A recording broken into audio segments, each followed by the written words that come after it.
Daniel here, General Concepts. What I wanted to talk about was what happens to your life insurance policy if you can't make your payments. You say, hey, Daniel, I can't make my payments anymore. Well, in those cases, there's a number of possibilities. So, for example, if I structured your policy, you'd be able to pay the base premium, which is going to be a reduced amount. So let's say it's $5,000 a year. It could be any number. I'm just throwing a number out there. Or maybe it's $1,000 a year. But I have it set up to where you can pay 100 or 200, 300, 400, whatever it is. And mind you, depending on your health rating and your age and stuff like that, that might be near impossible for it to be that low. But if it's a larger amount, it's much easier. But in most cases, it is a reduced amount. 1, 2, that's the base premium. So the base premium, you can pay that and you don't have to pay anything else. And with many insurance companies, well, I won't say all, but with some of the insurance companies I work with, you're able to pay that paid up additional insurance throughout the year. So if you pay your minimum amount, so let's just say it's $10,000 and you pay $1,000 or $2,000, there again, it's based on need, but let's just say it's $2,000. You pay your $2,000 now, and then you say, hey, I'm going to have $1,000 a month for the rest of the year until I get paid up to that amount.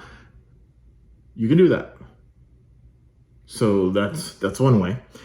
The other way is you're like, hey, I just have no money, but I do have some cash value.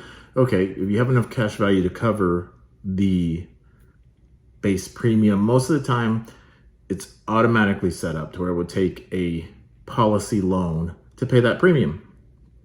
So that's another way.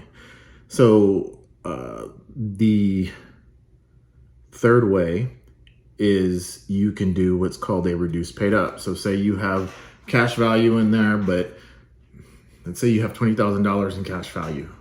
Again, numbers, I'm just throwing it out there. Or it could be any number. But that amount of money, you can go into what's called a reduced paid up. Now, mind you, this would have to be more after year 7 in theory, depending on how it's structured, to make sure that it's not going to become a modified endowment contract, which would make it taxable. So in that scenario or situation, you would go reduce paid up.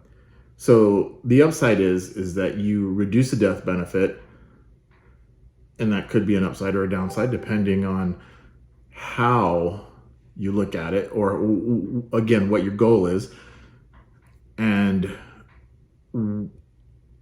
if you do that, so then your costs go down. So your cost of insurance goes down or goes away because you bought the death benefit. The death benefit at that point is paid for. So you still have your cash value, and then it will continue to grow year after year. After that, the downside to it is you can no longer put any more money into that policy.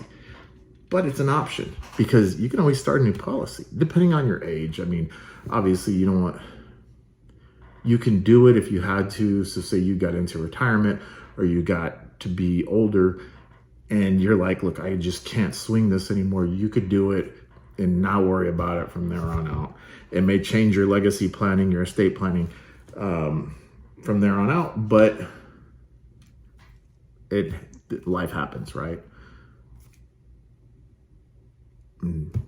Anyway, that's about it. Please like, subscribe, hit the notification bell.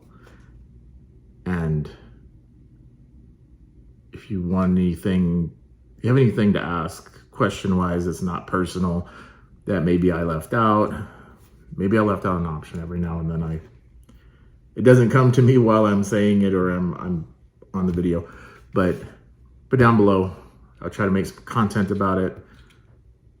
If you want to schedule a consult, please click down below on the link down below. You can get on my calendar or give me a call. Have a great one.